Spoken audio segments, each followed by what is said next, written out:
안녕하세요. 이렇다 79회 저는 마돈나입니다. 새해 들어서는 첫 녹음인데요.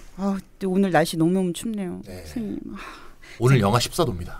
영하 14도요? 네, 어제는 영하 12도. 우리가 네. 소련보다 더 춥다라고 하던데. 모스크바 안 춥습니다.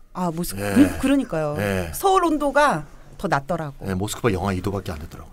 모스크바가 살기 좋네요, 더. 추워가지고 저 이럴 지금 우울증에 걸릴 지경이야 지금. 저는 어저께 거리 홍보전을 했거든요.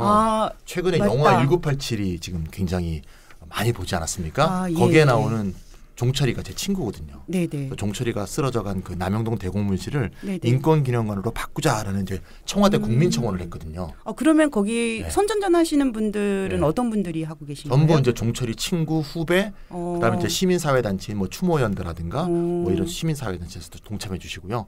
그래서 예. 또 대학교 민주동문회 이런 데서도 참가해 주셔갖고 영하 12도에 아주 동동동동 떨면서 예. 거리 홍보전을 했습니다. 그래갖고 죽는 줄 알았습니다, 진짜.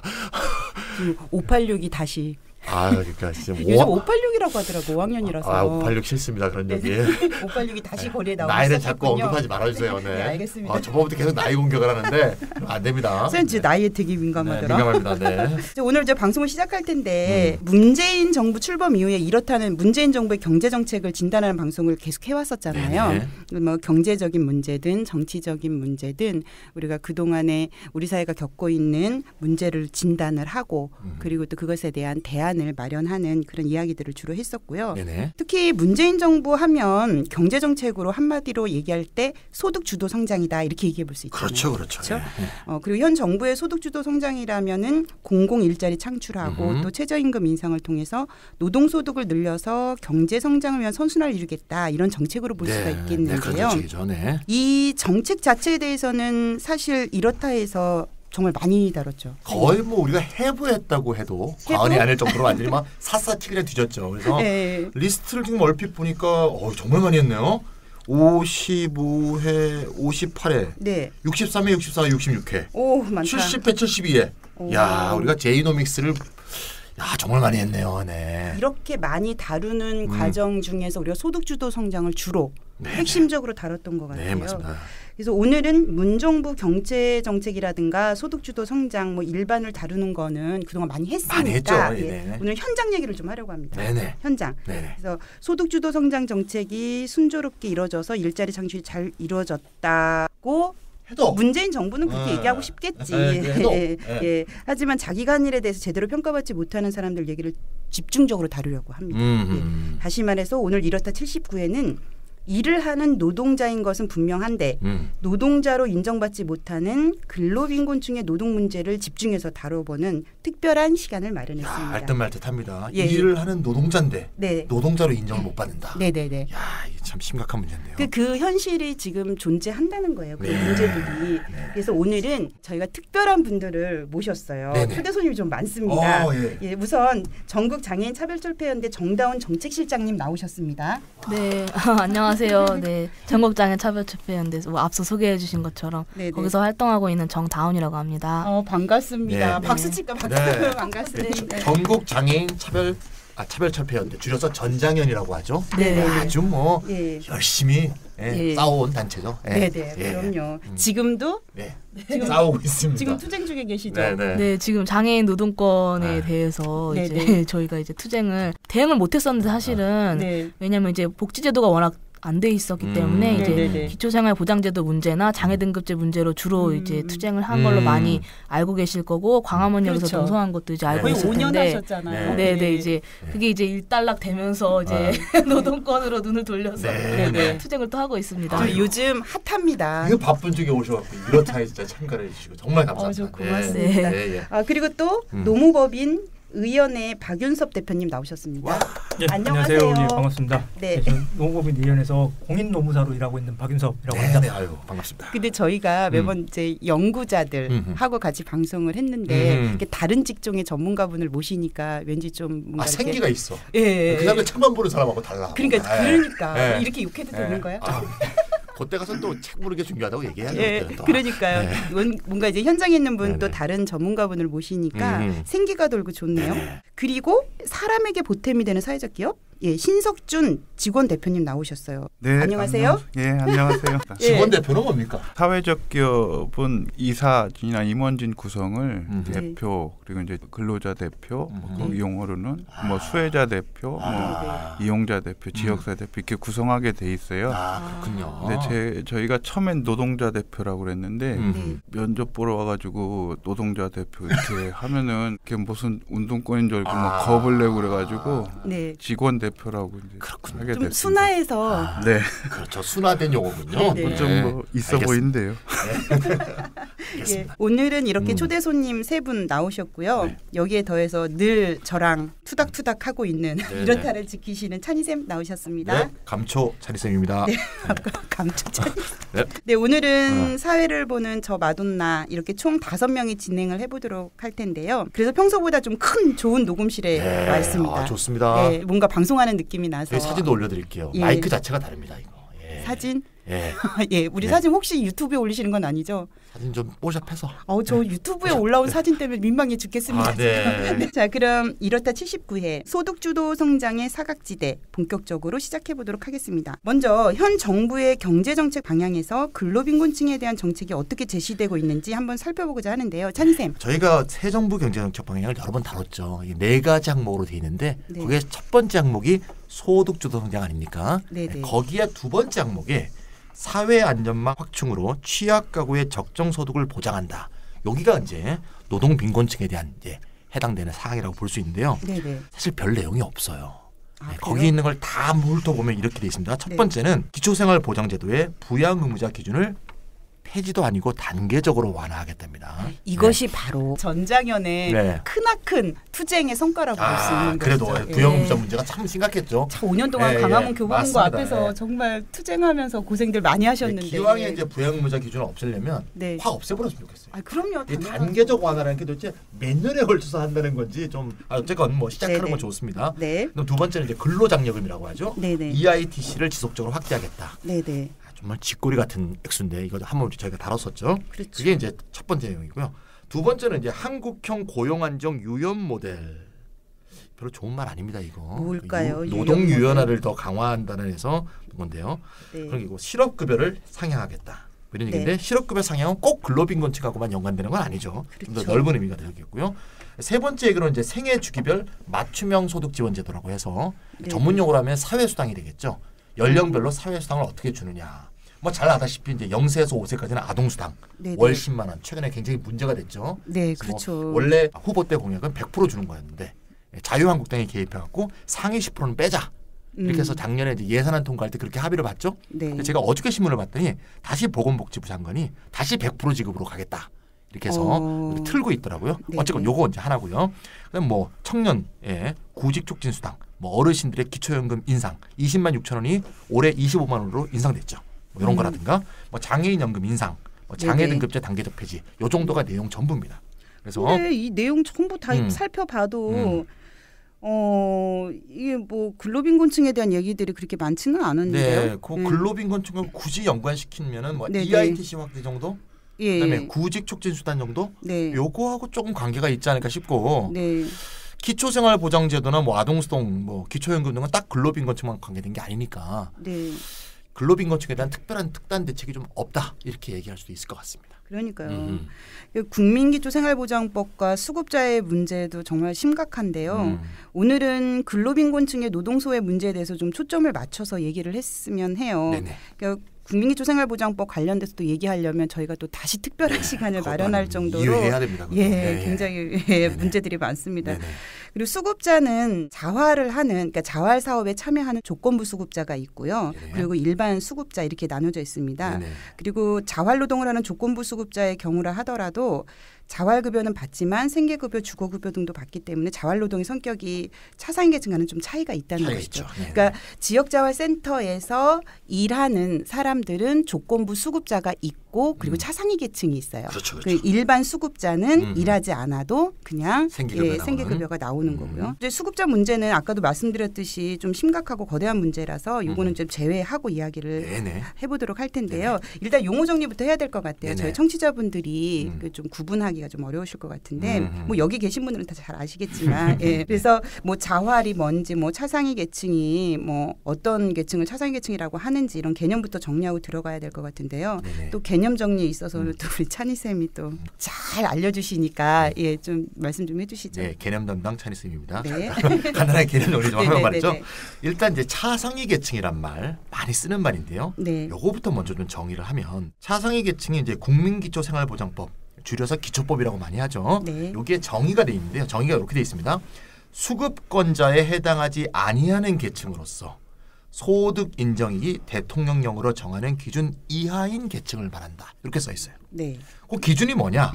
소득 인정액이 중위소득의 2분의 1, 즉 100분의 50. 네네. 중위소득의 2분의 1 이하면서 수급권자에 해당하지 않은 사람을 차상위 계층이라고 한다. 이렇게 정의할 수 있는 겁니다. 결국 이제 차상이라는 말은 이제 언어적으로 보면 바로 위란 뜻 아니에요. 바로 그렇죠, 위. 예. 그러니까 수급권자 바로 위다. 네네. 그런 의미라고 볼 수 있습니다. 그러니까 중위소득 2분의 1 이하 중에서 수급권자 바로 위.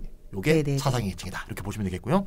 수급권자란 말도 아마 좀 익숙하지 않은 분들도 있을 것 같아요. 네, 그렇죠. 옛날에 이걸 생활보호 대상자 이런 말 썼거든요. 그렇죠. 네. 그럼 이제 중위소득. 중위소득은 이제 좀 아실 것 같은데 이론적으로 볼 때 국민을 쫙 세웠을 때 중간에 있는 사람의 소득.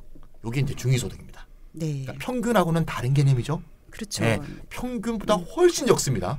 우리나라는 소득 불평등이 크기 때문에 네. 네. 평균보다 중위소득이 훨씬 적어요. 어쨌건 이거는 보건복지부가 매년 고시를 합니다. 중위소득 1인 가구는 얼마? 네네. 2인 가구는 얼마? 이렇게 돼 있어요. 그럼 2018년은 얼마나 되죠? 예, 2018년은 1인 가구는 월 167만 원. 네. 2인 가구는 284만 원. 요게 중위소득이에요. 내가 어디쯤 서 있는지 좀 네, 확인이 되네요. 중위 네. R인지 위인지 아시겠죠? 네네네. 여기서 차상위는 요거의 절반. 그러니까 2인 가구라면 284만 원의 절반인 월 142만 원 이하의 소득인 경우가 차상위 계층의 기준에 해당한다. 네네. 이렇게 보시면 되겠습니다. 이해 가셨죠? 네. 네. 그다음 마지막으로 이제 자활사업이란 말이 나왔는데 네. 자활사업은 이제 기초생활수급자라든가 차상위 계층 등 근로빈곤층의 자립자활을 지원하기 위해서 뭐 그런 네. 취지로 자활센터에서 제공하는 각종 활동을 말합니다. 통장도 있고 뭐 여러 가지 있죠. 네. 그 중에서 이제 자활근로가 가장 대표적인데 네. 자활근로라고 하면 여러 가지 형태가 있어요. 네, 맞아요. 네, 기본적으로 이제 주 5일 근무로 되어 있는데 근로유지형은 1일 5시간, 뭐 시장 진입형 이렇게 이제 일에 따라서 이렇게 나눠져 있습니다. 네. 인턴 도우미형 이런 것은 1일 8시간 이렇게 네네. 일을 하고 그 대가는 이제 근로유지형이 가장 적게 주고 네. 시장 진입형이 가장 많이 주는데 네. 뭐 1일 26,320원부터 41,010원까지의 급여를 받는 그 일을 하는 거를 자활 근로활동이라고 하고 그렇게 해서 받는 돈을 자활급여라고 한다. 이렇게 네. 정의를 해주시면 되겠습니다. 그러니까 자활센터에서 일하는 그 이제 근로 형태에 따라서 뭐 전문직이나 시장 진입형 같은 경우에 이제 가장 많은 금액인 일당 41,010원을 받는데요. 그렇죠. 네. 일일 41,010원을 받는다 하더라도 2018년 최저임금 시급 7,530원에 크게 못 미치거든요. 그렇죠. 시급으로 따지면. 예. 네. 그래서 월급여로 계산해도 가장 많이 받아봤자 94만 원 선이라는 거죠. 그러니까 최저임금 월 157만 3,770원에 크게 못 미치는 액수라는 거예요. 그렇군요. 예.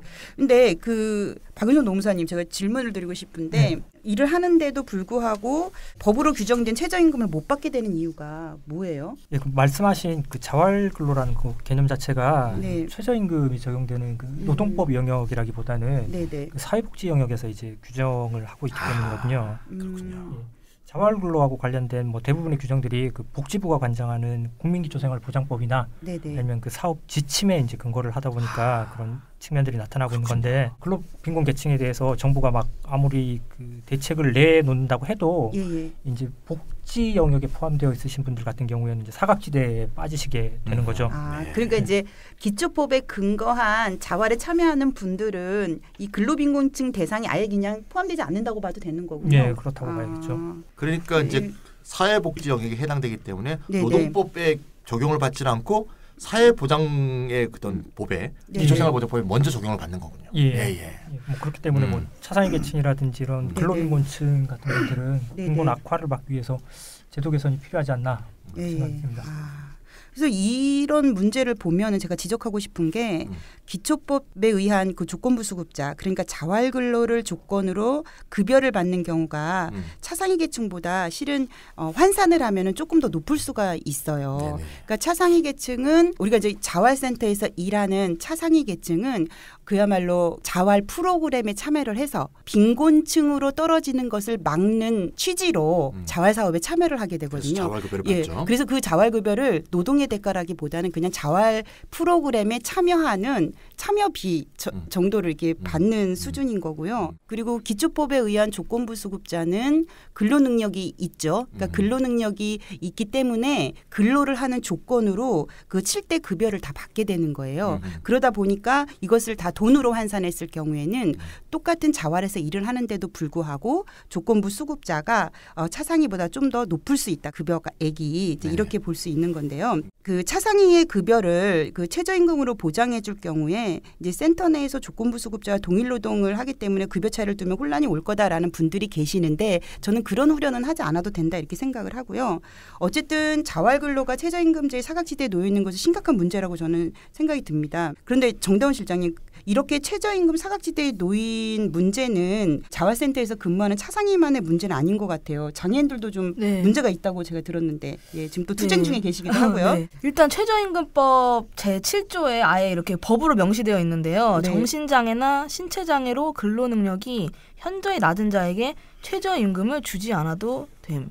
이렇게 뭐야 이게 되어 있습니다. 장애계에서 계속 이거에 대해서 이거 폐지하자 이렇게 많이 주장해 왔는데 뭐 사실 뚜렷한 대안을 만들지 못하고 있었어요. 저희도. 근데 문제는 알고 있지만 그나마 장애인을 고용한 기업들이 장애인에 대해서 최저임금 이상을 지급하려면 이제 부담이 되니까 오히려 장애인의 고용이 불안정해질 수도 있다. 그러니까 즉 이렇게 최저임금 적용제를 폐지하면 오히려 장애인들한테 손해가 온다. 이거는 그거랑 비슷하잖아요. 최저임금 올라가면은 그 중소기업 망한다. 막 이런 논리랑 중소기업 망해서 또 그 일자리 만들어내는 게 이게 좀 더 위축되고 그래서 결국에 또 노동자들이 손해를 본다는 똑같은 맥락이죠. 근데 많이들 얘기하는 거기도 한데 또 이제 제가 고용노동부 장관님이 이제 막 임명되자마자 옛날에 문재인 대통령이 광화문 1번가 통해가지고 이렇게 사람들의 정책 제안을 받았던 것처럼 노동부도 이렇게 각 광역 시도마다 현장 노동청이라고 해서 현장 민원 창구를 이제 만들고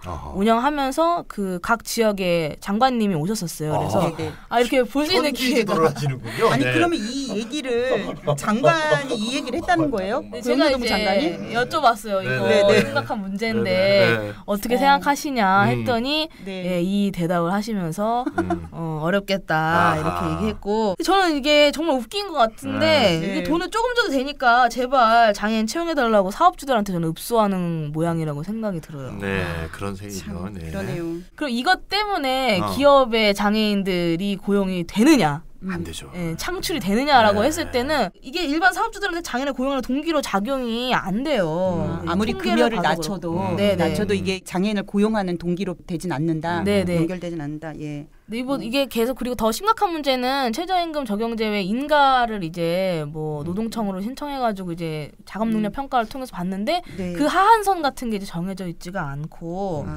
이런 문제가 또 있습니다. 그리고 이 최저임금 적용제를 신청한 그 사업장들을 유형들을 보면요, 대부분 이제 기업 이라기보다는 직업재활 시설이라고 하는 일종의 복지 시설이에요. 장애인 대상으로 복지 시설인데 그쪽에서 일하시는 분들이 80~90%를 거의 차지하고 있어요. 그러니까 일반 시장에서 그 장애인 노동이 이루어지는 게 아니고 80%면 거의 압도적인 숫자가 복지 시설인 직업재활 시설에서 고용이 이루어진다는 얘기네요. 그럼 직업재활 시설이 뭐예요?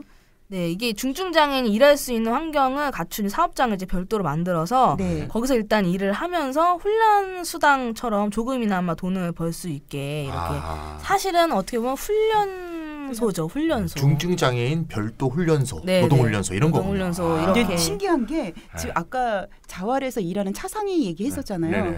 그 차상위의 그 근로 또한 자활 프로그램 참여비 명목이거든요. 그 중증장애인도 그런 공통점이 있네요.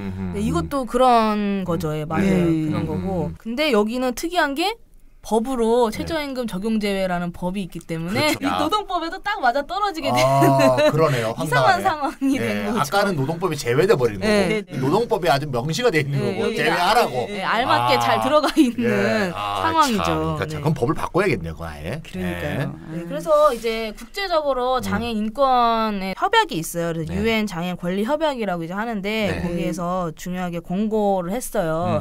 우리나라가 유엔 장애인 권리 협약을 비준한 나라거든요. 그러면 정부의 그 정책이나 이런 것들을 보고하게 되어 있어요. 유엔에 보고하게 되어 있고 그렇죠. 거기에 이제 뭐 견해를 이제 유엔 장애인 권리위원회에서 제출을 하는데 뭐 강제적인 효력이 있는 건 아니지만 어쨌든 저희한테는 시사하는 바가 있고 그렇죠. 이런 기준들이 있다라고 인류의 기준을 말하는 거 아니겠습니까? 투쟁할 근거가 되기 때문에 저희가 많이 써먹는데요.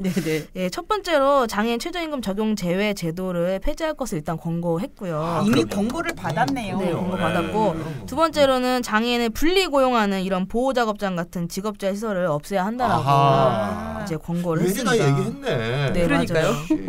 그래서 뭐 이런 것들 요구하면서 저희가 작년 11월부터 오늘로 거의 50일이 이제 넘었는데요. 한국장애인고용공단 서울지사에서 농성을 하면서 이것들을 요구하고 있습니다. 그래서 정부가 이제 그 공공이 먼저 앞장서야 한다 이런 거 가지고 기업들한테 일자리 계속 만들어라 이렇게 했지만 이제 잘 안 되고 뭐 이랬던 거잖아요. 그래서 공공이 앞장서야 된다고 하면서 공공 일자리 81만 개 공약을 하셨는데 여기에 이제 장애인 일자리가 있느냐라고 했을 때 없다라고 저희는 지금까지 나온 내용을 봤을 때는 없다고 보고 있고 그중에서 1만 개를 중증장애인을 위해 만들어 달라라고 해서 중증장애인 공공 일자리를 1만 개 요구하고 있고 그다음에 중증장애인 노동자들에게도 최저임금을 보장해야 한다라고 하는 이 최저임금법 제7조 이 조항을 삭제해 달라 이런 요구들을 농성을 통해서 하고 있습니다. 계속 하고 계시죠. 네, 지금도 하고 있죠. 근데 재미난 건 정부도 장애인 의무 고용을 하지 않는다는 거예요. 정부도 아마 벌금 내려면 돈 엄청 날걸요? 벌금 규정이 아니죠. 이제 벌금 안 내고 있죠 지금. 노동자로서 일을 하는데도 최소한의 권리인 최저임금이 보장이 안 되는 건 자활근로나 중증장애인이나 마찬가지네요. 그러네요. 조금씩 법에 제외돼 있냐, 법으로 명시돼 있냐 차이는 있지만, 참 정말 웃기네요, 야 진짜. 그러니까 장애인 고용 실태를 좀 구체적으로 좀 알아보고 싶은데요. 신석준 대표님, 최저임금 적용도 안 하면서 급여를 깎아줘서 고용이 계속 늘고 있는지도 궁금하고, 현재 장애인 고용 실태는 어떻게 되는지 설명 좀 해주세요. 뭐 제가 원래부터 알고 있던 건 아니고요. 했는데요. 1990년 이후에는 이제 계속 증가해오고 있다고 하더라고요. 근데 90년이 뭐가 있었냐면 한국장애인 고용공단이 설립된 거죠. 지금 농성하고 계신 곳? 나라가 나서서 장애인 고용에 신경을 쓰라 이렇게 하니까 이게 된 거죠. 그렇죠. 그러니까 아까 말씀하신 대로 무슨 사업주들한테 뭐 그 싸게 쓸 수 있으니까 이런 방식으로 드는 게 아닌 것 같습니다. 맞습니다. 2004년에서 2009년까지는 상당히 좀 늘었다고 그래요. 12,260명인데 이게 왜 또 늘었냐면 매년? 예, 그렇죠. 상시 노동자 그 300인만 그때 의무 고용 돼 있었는데 2004년부터는 50인 이상은 의무 고용해라 이렇게 돼서 늘어난 그렇죠. 또 주로 이제 증가율 줄어들고 있는데 2010년부터는 중증 장애인 2배수 인정제가 시작됐는데 이때부터는 갑자기 한 5천 명 정도 줄어서 연평균 한 7,700, 한 7,800명. 12,000명 증가하다가 7,000명 정도로 줄었군요. 거의 한 40%가 날아가 버렸네요. 최근 3년간은 이제 5천 명이 안 되는 거죠. 반토막 기저가 났네.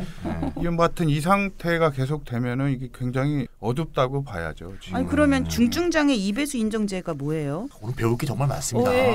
이게 참 몰랐던 일들이. 저 영어로 잘 못하는데 더블 카운터 제도래요. 그냥 2배로 쳐주는 거예요. 중증 장애인은 한 명 그 고용하면 그 2명 고용한 걸로 해주는 거죠. 뭘 2명이요?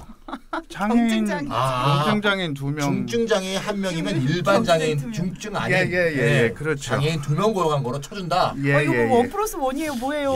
정말 사람을 두고 이게 할 짓입니까? 이게 사실은 작동하는 방식이 중증 중에서도 그나마 일을 할 수 있는 분들을 이제 고용하게 되고 기업 입장에서는 그 부담금 조금 깎아주는 형태로밖에 안 되는 거죠.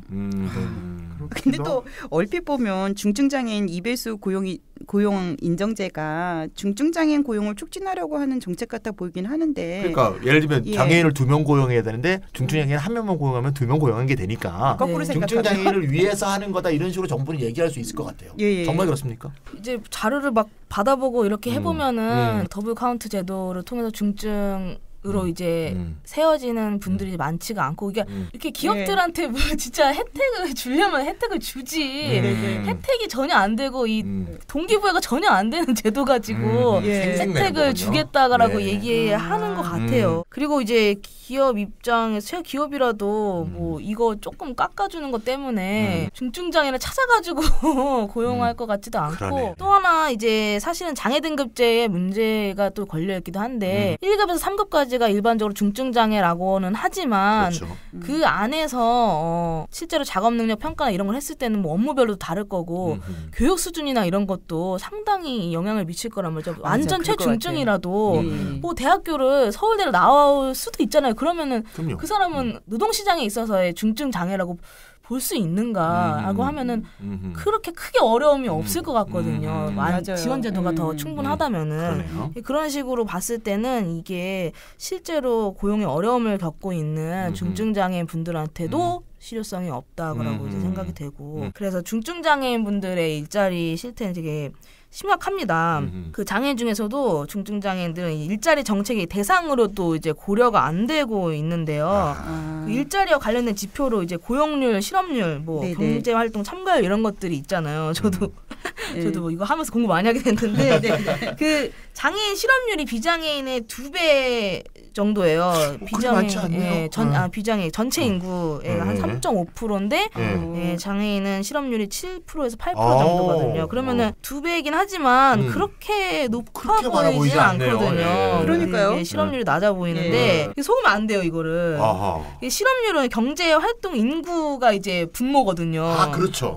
이 문제는 정부가 이 실업자의 정의를 이렇게 굉장히 좁게 해석을 하고 있는데 이제 실업자가 되려면 직업이 없으면서 구직 활동을 4주 내에 한 경험이 있어야 돼요. 그러니까 대부분의 중증장애인들은 오랫동안 구직을 포기한 상태의 실망 실업자거든요. 근데 이런 분들은 경제활동 인구로 쳐주질 않기 때문에 실업자도 안 되는. 그러니까 실업률의 고려 대상이 아닌 거죠. 그렇죠. 실제로는 실업 상태인데도 불구하고 그러니까 4주 이상 구직 활동을 하지 않으면 실업자가 아니다. 이거 좀 문제가 있는 거 아닌가요? 그래서 아예 이 비경제 활동 인구의 이 높은 수치 이거에 대한 정책이 만들어졌는데 그런 정책의 대상으로 고려가 안 되는 상황이죠. 근데 이 사람들이 실제로 봤을 때 구직 의사가 진짜 없을까라고 하면은 저는 장애인 노동자들한테 충분한 지원 서비스나 일할 곳이 있으면 저는 구직을 하려고 할 거라고 생각하거든요. 근데 그런 게 전혀 없다는 것을 너무도 명백하게 알고 있으니까 그 구직을 포기한 상태로 살고 있는 것 같아요. 그래서 어느 정도로 심각하냐면 15세 이상 중증 장애인의 경우에는 10명 중에 8명이 비경제 활동이에요. 거의 다 대부분이라고 그러니까 실업률이 7-8%밖에 안 나오죠. 그렇죠. 싹 빼버렸으니까. 그러니까요. 이렇게 근데 많은 분들이 다 지금 뭐 직업이 없는데 어떻게 살고 있겠어요. 국민기초생활보장제도나 장애인연금제도가 있기는 하지만 결국에는 부양의무자가 결국 책임지고 있는 거죠. 가족들한테 그 부담이 다 떠넘겨지고 있는 거죠. 장애인 노동무제가 정말 심각해요. 얘기 들어보니까.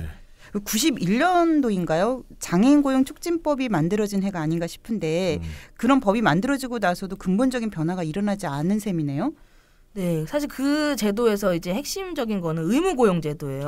의무고용제도. 그래서 잘 지켜지지 않았죠. 그러니까 뭐 예를 들면은 학교를 제대로 다닌 장애인이 많지 않았을 때요. 이때는. 그땐 그랬겠죠. 네, 그래서 사업장이 휠체어 탄 사람이 못 들어가는 구조라면 채용도 할 수가 없었을 거고요. 그러니까 아무래도 여러 가지 조건들이 많이 갖춰져야 되는 거예요. 장애인을 고용을 한다라는 것은 이렇게 해라라고 해서 고용하려니까 이래서 안 되고 저래서 안 되고 그러면 그냥 벌금 내고 끝내버리는 그런 경우. 그러니까 이거는 뭐 사실은 휠체어 탄 사람도 안 되고 뭐 예를 들면 소아마비 장애인 분들이나 경증 장애인 분들 그리고 교육을 제대로 받고 대학교까지 나오신 분들 이런 분들은 이런 분들조차도 이제 장애인이라는 이유로 취업이 안 되는 그때 사회적 배경이 있었어요. 그래서 그런 분들은 혜택을 받았죠. 근데 이제 그렇지 않은 분들은 사실상 혜택을 못 받았다고. 혜택을 받았어도 뭐 아주 소수겠죠. 네, 굉장히 장애인 중에서 엘리트 장애인들만 여기에 이제 혜택을 받았을 거라고 저는 생각을 하고요. 네, 그래서 이 제도 가지고는 제대로 이제 작동이 안 되니 보건복지부에서도 장애인 일자리 정책을 해야 한다라고 이제 일각에서 주장이 되면서. 보호고용이라는 개념이 이제 국내에 도입이 됐어요. 보호고용. 네. 그래서 이게 아까 말씀드린 건데 2001년도에 장애인 고용 촉진 및 직업재활법으로 법이 이제 전면 개정이 됩니다. 그래서 이 직업재활시설이 중증 장애인들만 이제 별도로 일하는 이런 사업장인데요. 직업재활시설이 이제 그때 생겼군요. 네네. 그냥 중증 장애만 별도로 일하는 그런 사업장. 네네. 분리되어서 비장애인들과 함께 일하는 사업장이 아니고, 근데 이제 여기 이제 설립 목표는 일단 장애인들이 일할 데가 없으니까 이런 곳에서라도 일을 해서 조금이라도 소득에 이제 도움을 받고 그다음에 목표는 최종적으로 비장애인들과 함께 일하는 그런 일반 고용, 즉 이런 일반 사업장으로 취업을 하는 것이 이제 목표긴 해요. 이 설립 취지가. 근데 그러니까 장애인들 훈련 받아가지고 일반 사업장에 가렴 뭐 이런 거네요. 네, 그렇죠. 근데 이게 또 그게 생각보다 순탄하지가 않죠. 그렇죠. 일반 사업장에서 고용을 해야 말이지. 네, 이미 장애인 복지가 이 재활이라는 패러다임에서 벗어난 지가 굉장히 오래되었거든요. 이제 재활이라는 거는 흔히 말하는 재활 치료라고 이제 예를 들면 어떤 근육 발달에 장애가 있는 분들이 있다면 이제 그거를 계속 운동 치료 이런 걸 통해서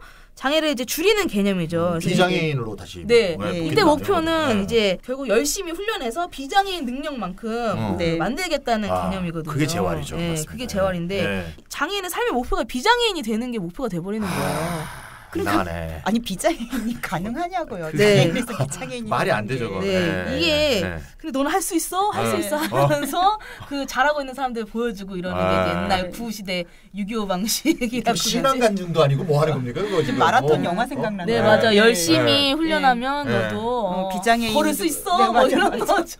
근데 이제 이런 복지 패러다임 잘못됐다라고 하면서 장애는 사회적으로 정의되는 거고 이제 관점이 많이 바뀌고 있죠. 그렇죠. 그래서 뭐 보조기기를 활용해서 이동할 수 있도록 지원을 하면 근육을 비장애인만큼 못 써도 이동을 할 수 있잖아요. 이동이 가능해지는 거죠. 그래서 사회적인 관점에서 그 사람의 장애를 존중하면서 그 사람이 노동하는 데 필요한 제도적 지원이 무엇일지를 고민해야 된다라고 생각이 듭니다. 맞습니다. 이게 중요한 이야기 해주셨는데요. 신석준 대표님, 그 충북 청주에서 장애인을 주로 고용하는 사회적 기업을 운영 중이신데요. 아닌가? 아까 대표들이 뭐 직원 대표, 뭐 수혜자 대표 뭐 이랬으니까 운영한다 이렇게 표현하면 너무 일방적인가? 함께하고 있다. 함께하고 있다. 함께 운영하고 계신데 특별히 사회적 기업을 하고 계신 이유라도 있으세요? 좀 전에 그 정다운 실장님 말씀하셨다시피 장애인이 일할 데가 없잖아요. 저희 이제 대표가 이제 권은춘 대표인데 그 1급 장애인이세요. 그 대표님이 현재 장애인이신 거네요. 그래서 이제 야학을 다녔죠. 이제 그 야학을 다녀서 지금 검정고시까지 다 되고. 근데 그 야학을 지나고 나도 이제 갈 데가 없으니까 그리고 이제 취직할 데도 없고 하니까 그때 사람들이 이제 뜻을 모아서 야 그러면은 우리가 만들자 갈 데를 이렇게 해서 만든 거예요. 사회적 기업은 이제 그 뒤에 이제 인증을 받은 거고 국가의 지원이 없으니까 스스로 당사자가 해결하려고 하는 거군요. 해결해보겠다고 했는데 이게 사실은 사업을 한다는 게 쉬운 건 아니지 않습니까? 그렇죠. 한 1년 만인가? 거의 이제 망하기 직전에 이제 근데 이제 만세부르고 했군요. 그래서 저보고 이제 그걸 좀 도와주라고 그래가지고 갔는데 뭐 저라고 뭐 별수가 있으니까 제가 무슨 뭐 돈을 잘 버는 사람도 아니고 어쨌든 뭐 그렇게 시작을 했는데 이제 그냥 엮이셨네요. 5년 지나서 어느덧 5년 이제 간신히 하고 있어요. 그럼 이제 급여 대장 이렇게 볼 때가 있어요. 그럼 와 이걸 다 어떻게 줬지 막 이런 생각이 있어요. 그래서 스스로 막 뿌듯하신 거 아니에요? 그거 다 더해서 엄청나게 많은 돈인 것 같아요. 뿌듯한 이 돈이 나오지. 지금도 그냥 그 간신히 거의 뭐 인공호흡 상태로 있는 건가요? 아니 그래도 망해가는 기업을 지금 벌써 5년이 넘게 이렇게 운영해 오신다는 게 그것도 대단한 것 같아요. 혹시 뭐 더 좀 보람이랄까 뭐 하시면서 그런 건 없으세요? 질문 가끔씩 받아요. 한번 뭐 사실은 보람 느낀다기보다는 막 하루하루 이제 잘 지나가면 되는 거니까. 하루 별일 없이 지나가고 이제 퇴근할 때 문 닫을 때 별일이라는 건 뭐 큰 건 아니고 예를 들면 일하다가 좀 다친다든지 뭘 또 이제 다툰다든지 그런 거 있고 이제 아까 말씀드린 이제 한 달 보라면 이제 월급 줄 때 그러니까 저희 거래처 사장님이 그러니까 돈을 못 버는 거라고 돈을 줄 때 기분이 나빠야지 왜 기분이 좋냐고 이러는 거예요. 야, 그것도 그래서 그 기업체 사장님의 철학이 참 의심스럽습니다. 돈 버는 사람의 철학인 것 같습니다. 많이 지금도 저희 많이 도와주세요. 많이 도와주시고 그렇게 쭉 이제 운영해 오시면서 장애인 노동과 관련해서 꼭 하시고 싶은 말씀 없으세요? 뭐 이것만큼은 좀 고쳐야 된다. 네, 뭐 오늘 준비해온 것 말고 아까 말씀하신 거 그 더블 카운트 제도 할 때 그 진짜 안 좋은 게 말씀 듣다 생각이 났어요. 그 현장에서는 그 개별 인격체로 이렇게 보는 게 아니고 야 1, 2급 써 1, 2급 4급 하고 그럼 2배로 쳐줘 막 이런 한우 등급 매기듯이 장애인은 등급 비용 절감 수단으로만 생각하는 거죠. 그러니까 듣고 있으면은 아우 이게 뭐 하여튼 좀 참담하기도 하고 이게 뭐야 이게 막 그런 생각이 들어서 저희는 사실은 들어왔을 때 뭐 장애 급수가 뭔지 이런 거 사실 저도 모르고 그냥 하거든요. 장애인이면 되고 그런 게 있었고요. 제가 제일 하고 싶은 얘기는 오늘 주제랑은 좀 벗어나는데요. 이 수급자들 일하는 문제에 대해서 저희 이제 일하러 왔다가 뭐 한 달 일하고 그만두고 이런 게 있는 거예요. 그래서 우리가 뭘 잘못했나 뭐 이렇게 해서 해보면 수급자인데 일을 하면 수급권을 뺏는 거예요. 그렇죠. 그러니까 일을 안 하는 거죠. 일을 안 하고 수급자들이 대부분은 평생을 이제 일을 해서 뭐 내 인생을 바꿔보겠다 이런 방식으로 설계하는 게 아니고 돈 받아가지고 이런 형태라서 이게 좀 문제고 이게 심지어는 이제 작년에 충북에서 그 전국 그 장애인 체전이 열렸거든요. 저 이제 아는 사람 있는데 충북 대표로 뽑혔어요. 충북 대표로 뽑혀서 나가서 메달을 땄어요. 그런데 포상금을 받았다고 그 수급권을 뺏은 거예요. 이게 무슨 월급이 아니라 포상금도 이러니까. 근데 그분은 한 번 뺏기면 이걸 다시 받으려면 너무 힘들어요. 너무 그럼요. 힘들어요. 다시 처음부터 가서 얼마나 가난한지 증명해야 되잖아요. 뭐 그렇게 하고 그래서 그런 게 있고요. 또 하나는 메달 탔다고 수급권 박탈.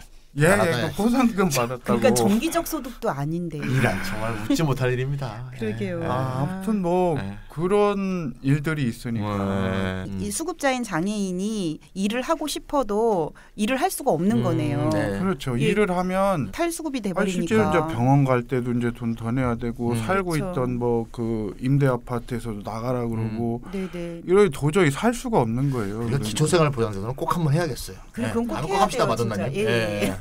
그리고 또 하나는 장애인 고용 촉진 지원금 뭐 이런 거 신청하다 알게 된 건데 거기 이제 직업 재활 기금 이런 걸 거의 장애인 고용을 위해서 쓰질 않는다는 걸 알고 깜짝 놀랐어요. 한 70%를 직업 재활 기금은 또 뭡니까? 이게 이제 벌금 거둔 거 의무 고용 안 하는데 거둔 거 장애인은 의무 고용 해야 되는데 안 하면 낸 벌금 모은 거구나. 그거 모아놓은 돈을 이거 장애인 고용을 위해서 써야 되잖아요. 당연히 그렇죠. 한 70%를 남는다고 저기 은행이 예치하고 있다는 거예요. 이 새끼는 이자 따먹게 하고 있네. 매년 1조 2천억 원이나 된대요. 맞아요. 민간 기업에서 내는 게 이제 4천억이고 그 공공기관은 공무원인 경우에는 이제 이 부담금을 납부를 하지는 않아요. 그렇죠. 공공기관이랑 공공부문 뭐 지자체 뭐 이런 거기는 이제 지키지 않으면 벌금을 내고 그것도 이제 상당한데 그 공공기관에서 내는 그 기금은 또 뭐가 문제냐면 그건 우리 세금이잖아요. 우리 혈세가 또 이제 기금으로 쓰지도 않는 돈으로 이제 가버리고 있는 거죠. 참 문제가 너무 심각하다 이 부분은. 거기다가 이 기금을 엉뚱한 용도로 쓰고 있어요. 어떻게 써요? 아니 예를 들면 이제 고용공단 운영하는 운영 자금 이런 데로도 쓴다는 거죠.